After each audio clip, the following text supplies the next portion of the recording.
is Christy Shriver. And I'm Gary Shriver, and this is the How to Love Lit podcast. Christy is an advanced placement and international baccalaureate literature teacher. And Gary is an AP IB history and psychology teacher, but most importantly, he's my husband. Today, we're excited to talk about our second book of the podcast, Fahrenheit 451. If this is your first time to check in with us, Christy looks at these stories from the perspective of a literature teacher and lover of words. Gary looks at what they may mean historically, psychologically, or sometimes just randomly. Oh, and before we get too far in, as you can tell, we're clearly rookie podcasters, but hopefully we're pretty good teachers. So if you like our stuff, subscribe. And if you have a particular book you'd really like us to get into, if there's something we left out of this podcast that the world really should know about, please let us know on our Facebook or Instagram page, How to Love Lit. We'd love to hear from you. And before we get started today, I'm going to give you the Christy random fact of the day. You may not know this, but Christy is actually fluent in Portuguese, and she actually did know I was going to bring that up. Anyway, so coming to you from Memphis, Tennessee, let's move right into what's so great about Fahrenheit 451. The title of this episode is Bradbury the Prophet, an introduction. Christy, start off by telling us and giving us a little bit of intro. Well, it's true that I speak Portuguese, and I don't know what inspired you to throw that in, but if we have any brasileiros out there, vambora e vão estudar, porque aqui também se estuda português e inglês. For those of you who don't understand that, I was just inviting our Brazilian friends to come on in. So back to what we're really supposed to be talking about, Bradbury. Ray Bradbury was born in 1920. He died in 2012 at the age of 91. Over the course of his lifetime, he published over 500 short stories, novels, plays, screenplays, television scripts, and poems. He's often credited, to whatever degree, he didn't really acknowledge this, of defining what today we call science fiction. Fahrenheit 451 was written in 1953 and was his first novel. At the time, he was 33 years old, and he claimed it was just a fugitive chase disguised as literature, but I don't really know who he thinks he's kidding with that self-effacing description. It's clearly way more than that, and it kind of had a couple of renditions before then. In 1947, he started off as a short story called Bright Phoenix, and then 1951 there was another short story called The Fireman that was published in a magazine. But in 1953, the full novel kind of came out and really was a tour de force, to use a Faulkner expression. He wrote it in 9 days on a typewriter that he rented for $9.80, and he wrote it in the basement of the Powell Library on the UCLA campus. He claimed, among other things, that he wrote it to show us the danger of what is not going on in our schools, ironically, as he typed inside one of our schools. So, Gary, what about his background? Tell us about how he got there. Well, first of all, I'm going to offer my own disclaimer. I realize there are serious Bradbury aficionados out there, people who've read all of his works. They've read his interviews. They've seen his interviews. He's a very well-known character. So please keep in mind, I'm coming at this as the non-literature person. And I understand sometimes one of the rules of literature is that you're never supposed to know the background of the writer or let the writer's personality influence how you interpret the story. But since I'm not an expert in literature, I get to go off the rails and do this the way I want to do it. So I can't help looking at a writer without looking at his actual or hers real life background, because what I've noticed from literature is that people create out of what they know. And so I was really fascinated with what was Bradbury's background, what was his life before he publishes Fahrenheit 451. And first of all, he's born in Middle America, born in Waukegan, Illinois. And that's only important because about the age of 14, in his early teenage years, he moves to Los Angeles. And you have to keep in mind, first of all, the cultural importance of him leaving Middle America in Illinois and moving out to Los Angeles. Oh, and another side note, too. He's descended from Mary Bradbury, who was one of the people sentenced to death at the Salem witch trials, but she was fortunate enough to escape execution. And I only bring that up because after doing the Scarlet Letter, it's interesting that we keep going back to the Salem witch trials in one way or another. Anyway, like I was saying, every writer's a product of their environment, and their psychology bubbles to the top in what they write. And so looking at Bradbury's background, I found out, of course, you got to understand, pre-World War II Los Angeles, you and I, a little while back, we had the opportunity to be a part of a National Endowment for the Humanities Fellowship, and we were invited to come out and study. And one of the things we studied was actual post-World War II culture of Los Angeles. And a lot of interesting things came out of that. First of all, it was a boom town for Hollywood previous to World War II. So you have a constant influx of people during that time. And during actual World War II, it became a major military base of operations and munitions production, aircraft production. Every branch of the military was stationed in some form or another during that time period. So we have yet a second layer of transitoriness that is part of Los Angeles during this time period. And then when the war is over, you have the huge aerospace industry boom. Everything airplane related seems to grow up in Los Angeles during this time period. So from 1913, actually up until the 1960s, you've got an area of Southern California, Los Angeles in particular, that is overwhelmed with change. There's constant waves of people, constant people coming from other cultures and moving inside. And the city limits at one point, it was said that 1 out of every 40 Americans was living in Los Angeles County. Los Angeles County was more populated than 37 other states in the United States at that time. So Bradbury is growing up in this intense time period of growth for the city of Los Angeles, but more than that, it's this constant moving and changing that was all part of what was going on. Los Angeles is the first real area of urban sprawl and mass suburbs, and it's got the first early massive freeway system. During Bradbury's time, there just was no equal or comparison to LA culture. And by the LA culture, I mean the rapid pace of change and the rapid infusion of new things constantly. And so he grows up in an LA that lived in a constant, never-ending state of newness and rapid cultural shift. And I feel like that is important to know, because right away in Fahrenheit 451, we're immediately going to jump into the theme of isolation. And so when I read this in the first few pages, I thought, wow, he gets to this very, very quickly. Where does his sense of isolation come from? And I feel like from his experience, he lived in one of the most volatile turnover cultural regions of the United States in its history ever. And that leads to a lot of detachment and a lot of not knowing your neighbors and not having a sense of neighborhood and belonging and things of that nature. So he leaves small town Waukegan, Illinois. He goes to this giant churning metropolis called Los Angeles. And I think it's interesting that in a lot of his other books, a lot of them are set in small town America, as is Fahrenheit 51. And by small town, I guess I mean anything smaller than Los Angeles during that time period. But it's going to lead to a lot of isolationism and human disconnection in Fahrenheit 451. What do you think about that, Christine? Well, I mean, I've only been to LA for a couple of weeks myself, so I'm not going to claim to be an expert on LA culture, but I definitely watch TV and movies, and I think the impression of LA from anywhere in the world, if you know anything about American culture, it is kind of at the forefront of things that are happening in other parts of the country, and that, you know, that's reflected in what you're talking about. In the 1950s, things were changing all over the United States. In 1945, the statistics tell us that fewer than 10,000 people had televisions. Wow.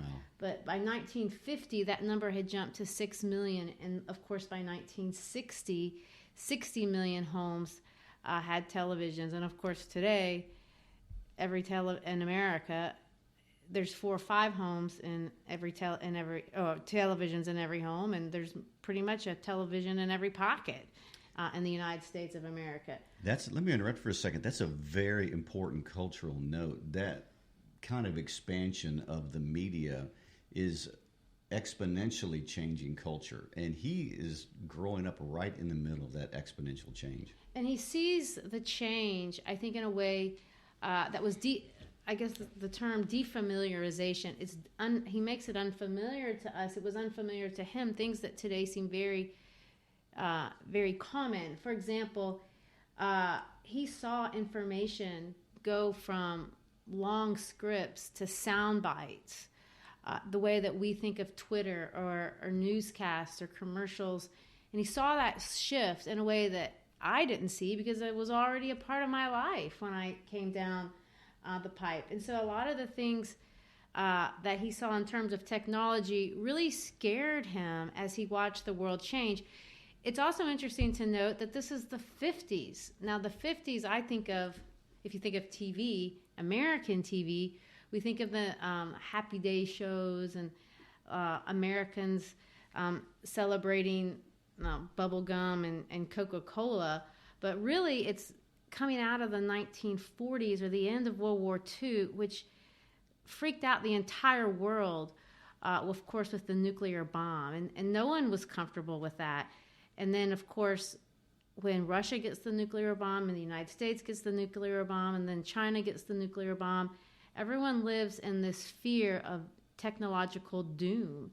And so this brings into the United States a culture of fear which immediately becomes exploited by McCarthy, who uses fear as a way to politically control what people are allowed to do, what people are allowed to say, which is something that still happens even today in different ways all over our world. So these are ideas, or these are our cultural, I guess, novelties that really impacted him in a way that people need to understand when they look at the book, if you want to look at it from any kind of historical landscape. Well, what I thought was fascinating about the way he handles the book is that even though it is during the era of McCarthyism, he does not steer the book necessarily down the road of McCarthyism, maybe like The Crucible did. He seems to take part of the elements of that McCarthyism, but use it to underscore the whole idea of isolation and disconnection.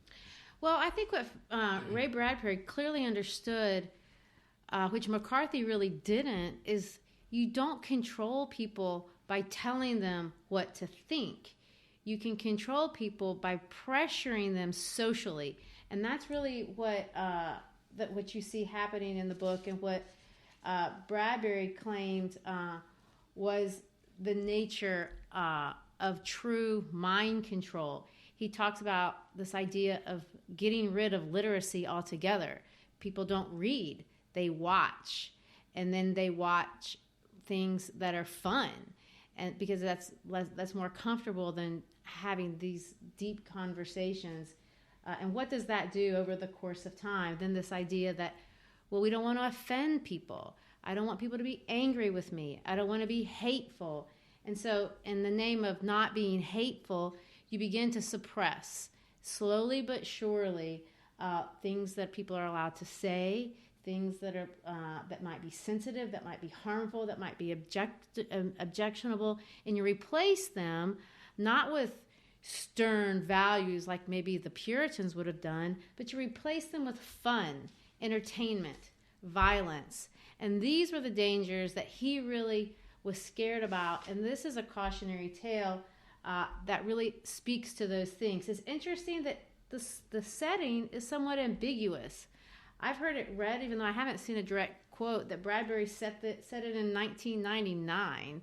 I've seen scholars say, no, it's in the 24th century.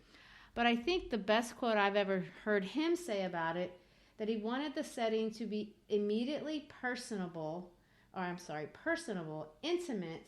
He wanted to be an atmosphere that was strange but not extravagant.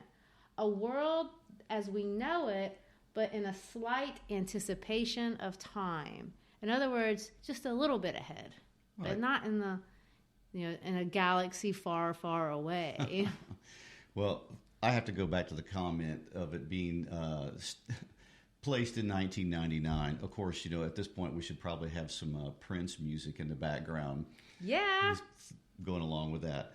And I like the idea that he didn't make it so science fiction that it was difficult to track with, or you had to do so much creating in your own mind. He actually was brilliant in bringing it closer to home, and like you said, just slightly ahead. And you talked about the idea of conformity a moment ago. A very interesting point that gets brought out is the conformity is not being enforced by the government. No, a lot of it is being enforced really by consumerism. And I think this was something that, I don't know, it was, I'm sure, I mean, it's all over the United States, so I'm sure it was over California first, but 60% of Americans are now middle class, and you have this upward mobility, and you want to be cool, and you want to be trendy, and you want to have the right ideas, and you want to be prosperous. And so that creates a culture of conformity. You don't want to be the small town kid from, Nowheresville, Missouri. You want to be hip. And so that kind of creates a natural conformity, especially in urban areas, but I guess especially in suburban areas where money means something.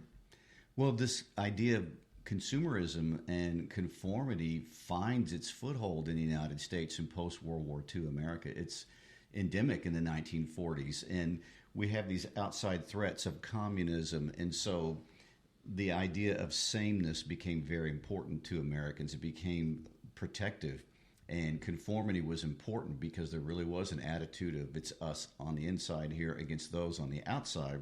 And he saw media, social media, as being the tool to kind of enforce it, which was really on the front end of what today we know is truly the power of social media.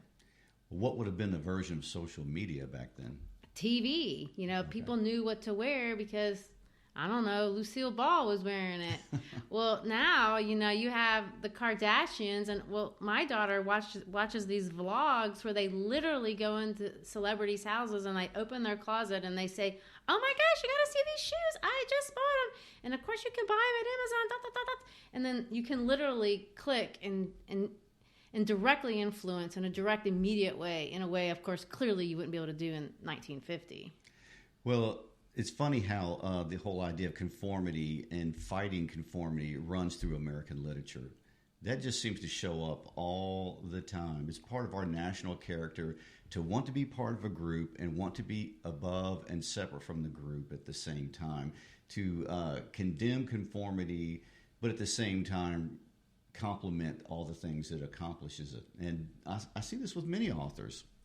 Well, America, at the end of the day, especially if you're going to compare us to Japan or India or Europe, we're a baby as a country. And the ideas that we have, I think, are really kind of juvenile from a cultural standpoint. We're still sitting around trying to find human fulfillment. And the discussion that Bradbury has is, it's fun, what value can you be fulfilled by having fun? Well, that's an adolescent idea, but it's also a very American idea. We're driven. We export entertainment all over the world. We're fascinated by it.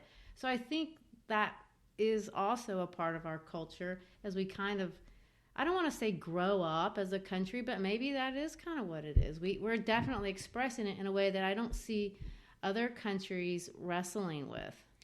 Well, in that case, Bradbury is a prophet, because for those who are familiar with the book, you're going to understand that one of the features of homes in this book are going to be the panels.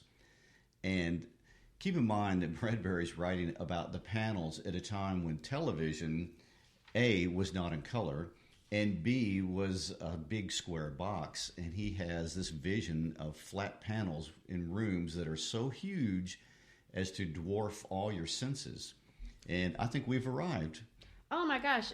When I read this book, and I read this book a lot because I've taught this book for many years, but I read this book every year and I find something in it technologically that I didn't see the year before. So obviously the seashells that we're going to see right off the bat, they're like headphones. But then you have the panel walls, which you brought out, which are kind of like flat screen TVs. But then we have an Alexa in the book because they have interactive TVs in there. And there's Twitter because you get sound bites in the radio. And there's violence on television. And there's this idea of surveillance of the government and video cameras everywhere watching what you're doing. And this idea of relying on technology for your social experience, like we would see in Snapchat or Instagram even, or some of these other social forms. So other people can probably find more. I think the more you read, the more technology you can see being fleshed out that he kind of hinted at. And I don't even know if he knew what he was talking about. I don't know how he could possibly know what he's talking about. These things didn't exist. He couldn't. And I laugh every time I see the word ear thimbles. And we'll be discussing the ear thimbles going forward. I want to make a psychological historical note about Bradbury writing this book during this time period also. He is at a point of psychology history where the field of psychology, which had been heavily dominated up to that point by behaviorism, was beginning to give way to a new field of psychology called humanism. And it's interesting that at the time, American culture is going deeper and deeper into, as Bradbury fears, less connected, less human. We see the emergence of the whole humanistic field of psychology paralleling the same time.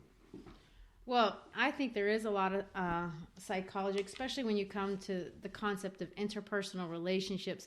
I mean, the book isn't really about interpersonal relationships in the same way that maybe the Scarlet Letter was, but it clearly is a place, what's important to human existence, and he finds it kind of as a way to set up foils or different characters and their relationships in the story. And maybe with that, is that a good transition for starting in on page 1, sentence 1? It might as well be. Let's do it.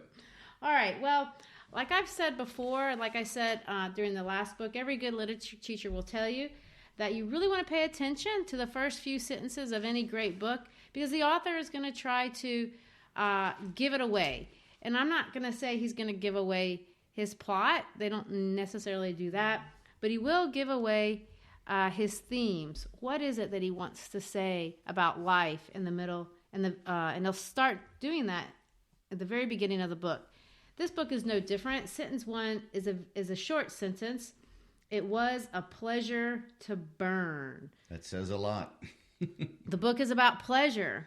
The book is about burning. And of course, fire is really interesting. It's a unique archetype. It can be renewal. It can be cleansing. It can be destructive. It can be all kinds of things. And we don't know what he means at this point, but there's a connection between pleasure and burning. And then he uses the word again. He says it was a special pleasure to see things eaten, to see things blackened and changed. With the brass nozzle in his fist, with his great python spitting its venomous kerosene into the world, the blood pounded in his head, and his hands were the hands of some amazing conductor, playing all the symphonies of blazing and burning to history down the tatters and charcoal ruins of history.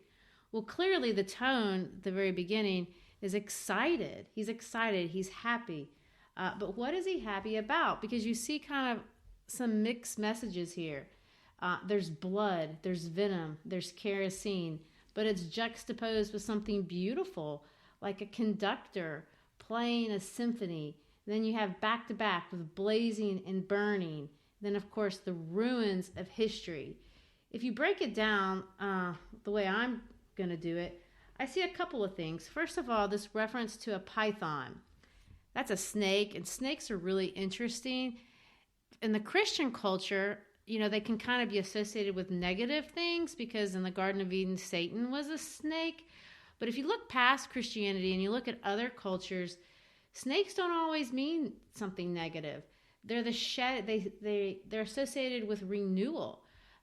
They shed their skin. They're starting over. And I think it's in this sense that we see the great python spitting its venomous kerosene into the world, because they're trying to beautify the world by erasing our history, the negative things, blazing and burning and tearing it down. And they're excited to do that. And of course, what he's doing is he's burning down a house.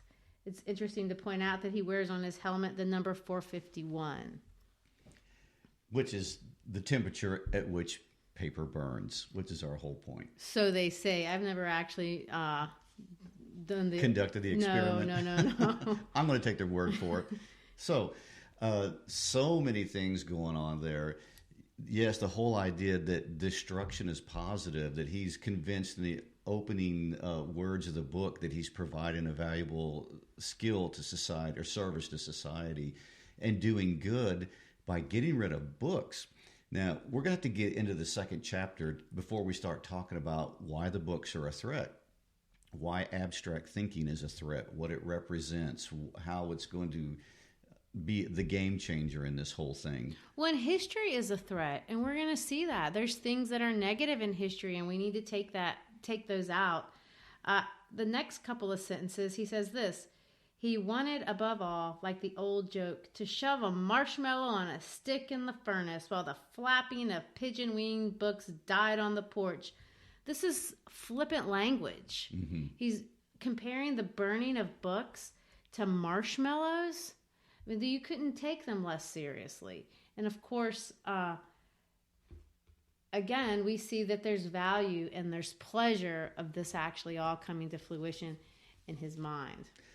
And after he burns the books and performs his public service and satisfies his conscience that he's done a good thing by getting rid of history, then he's carefree, he's unreflective, he showers, he cleans up, he skips down the street.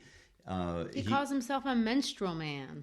Okay, so he just feels great. Well, not great, because we're going to find out somebody's going to ask him the question that's going to upset the apple cart here in just a moment.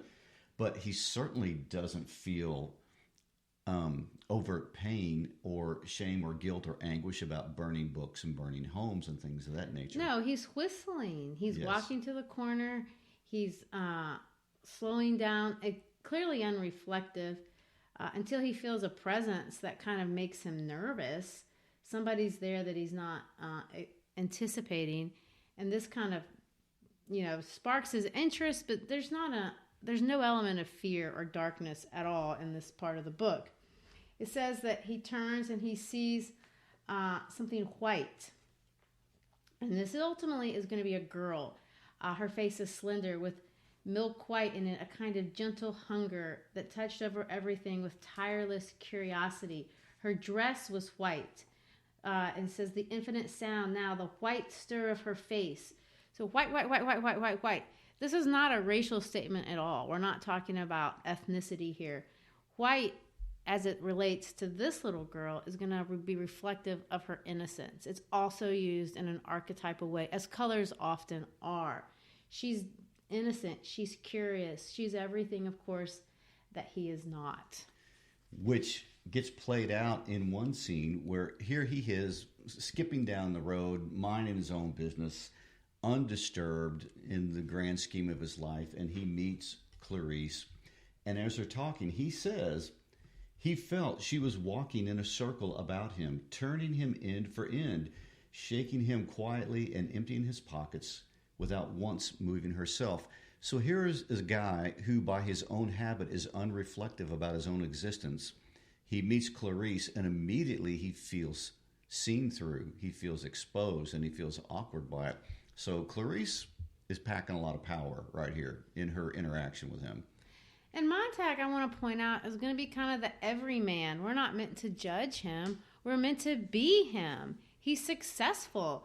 He's probably good looking. He has a beautiful wife and a good career. He's everything that he's supposed to be in this, if you want to think of it in Bradbury terms, in this suburban LA community where success is measured in all the right ways. He also has on his arm, and I just bring this up because these are going to be kind of reoccurring symbols throughout the book.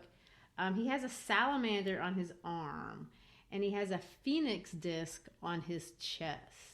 And these, of course, are symbols, deliberate symbols that the firehouse has kind of created to kind of represent this organization that of firemen. And they're characterized by the phoenix and the salamander. The salamander, of course, represents forces of anger. It's a mythological lizard born from fire. The fire trucks are called salamanders because they spit kerosene. We're going to see this a little bit later, and not water. And of course, everybody knows that the phoenix is a bird that burns and rises out of the ashes. So we'll see that kind of come back again. But she sees it, and this little girl is going to engage this fireman. And she says, oh, you must be the fireman, because she sees his professional symbols. And she's not afraid of him. And they have a conversation about her not being afraid of him. Apparently, she expected him to be more intimidating, and he just wasn't. So they engage in a conversation, and this is where Clarice becomes a fascinating character to me. So if he's every man, and we've already established he feels like she's looking into his innermost being and taking the depth of him, how does that happen? And I thought, look at how he describes Clarice. As Clarice walks around and talks to Montag, she's looking at things, she's smelling things, she watches the sunrise, she says she loves to watch people, she talks about her thoughts, she notices the dew on the grass in the morning, she sits around and visits with her family, the lights in her home are blazing, they sit around talking, and she has this one comment that I think's awesome. She says, We're sitting around talking. It's like being a pedestrian, only rarer. And so he's immediately confronted with this person who's very engaged in their own being. They're very engaged in their own awareness, and they're very engaged in the world and experiencing it. She's very present in the moment, and he is never present. And all of a sudden, her presence comes it comes face to face with his lack of presence. What's funny about this, too, is when I read this with my kids, they always jump to the conclusion, oh, they're going to have an affair. They're going to have an affair. There's a guy. There's a girl. Because every single story today, that's the plot. But it is clearly not the plot. It has nothing to do with the plot of this book. She's 17 and crazy. No, he's not a pedophile. No, we're not going there. Yes, it's the middle of the night, but in no way are you supposed to gauge the text in that way, which is almost impossible for a modern reader to do, because that's what every story is about. So are your students just terribly disappointed? Oh, it is very disappointing, for sure. But of course, every story in school is going to disappoint you in some way or another. But anyway, they engage, and I want to point out again, her description is really interesting. Her face, turned to him now, was fragile milk crystal and a soft and constant light in it. It says that it lit like a candle. It was illumination. So you see this thing, she glows, almost like she's not even a real person. She has this angelic quality that is unlike anybody else in that world. And he says, since I was 20, 10 years ago. So that gives him an age. He's 30 and she's 17. She asks, we find this out because she says, do you mind if I ask how long you worked at being a fireman? And of course, they have this kind of casual conversation of what he does versus what she does, and that he's not scared. She's not scared of him. And he's like, well, why not? Yeah. And of course, he talks about what he does. He burns stuff. He burns Millay, which is an author, a poet, Whitman, who's an American poet, Faulkner, who's an American novelist. It's our official slogan. Is it true? And then he says this, is it true, she says, that long ago firemen put out fires instead of starting them? And his answer is no. Houses have always been fireproof. Take my word for it. And then we first get the first inkling that history has been changed. People rewrite it when they don't want it to be a certain way. And as we have established in other conversations, it's called gaslighting. And so an entire culture has been gaslighted at this point. Now, tell us what that means again. Gaslighting is the idea that you perceive reality and other people work very hard to tell you that your perception is wrong and flawed, and that you misunderstand them and you misinterpret them, and you possibly cannot be right, and you're assigning bad motives to me, which cannot be assigned. Anyway, it leaves people disoriented and confused as to what reality actually is. Well, of course, she doesn't go with it. And she goes, I heard once that a long time ago houses used to burn by accident and they needed firemen to stop the flames. And of which, of course, he laughs. And I don't think he's trying to lie to her. I think he really believes what he's been told. Does. He's twice her age almost. And so he's been an adult for a long time. And in his experience, he can't remember a day when they put the fires out. So he has no idea where she would even get such a crazy, harebrained idea. I do want to point out, you brought up the Pedestrian.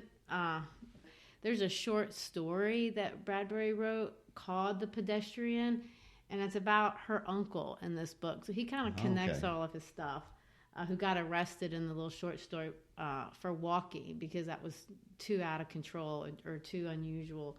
Well, there it is. He drove 40 miles an hour, and they jailed him for 2 days. So. Yes. There's a more contrast we're going to bring out in the next episode. But as we kind of wind down towards the end of this one episode, we have to talk about Clarice when she asks the question. And it's the question that's going to be, to me, as the amateur in this group, it's the question where we divide and we change gears, and now we start building this contrast in the story very, very quickly. So, do I ask the question or do you ask the question? Go for it. So Clarice looks at Montag and she says, "Are you happy?" And he says, "Am I what?" He's stunned by the question. And it's interesting that he's living in a culture where people don't ask that. No, because of course we are. He gets happy of all the nonsense. So there you have it. He's asked the question, or she's asked the question, "Are you happy?" His immediate reflexive reply is, "Of course I'm happy." But then he's going to leave the conversation with Clarice. He's going to leave this girl who has displayed all this integration with her world. And I want to say a thing about integration from the psychological point, or the word integrity. Integrity can get misstrewn as the idea that people are honest and moral. Actually, integrity is the idea that the parts of your personality and who you are integrated and in agreement, and they're consistent across the spectrum. So here's this girl who, at the age of 17, is integrated, and here he is, this professional fireman at the age of 30, completely disintegrated. And with that thought, shall we wind down? Yes, with that thought, let's wind down. If you enjoyed what you were listening to today with Christy and I on How to Love Lit podcast, please hit the subscribe button and join us next time when we take up the conversation between Mildred and Montag, and we're going to see a different side of his life. Earth and the Salamander, next episode. So come back and listen to us, and we'll talk in detail.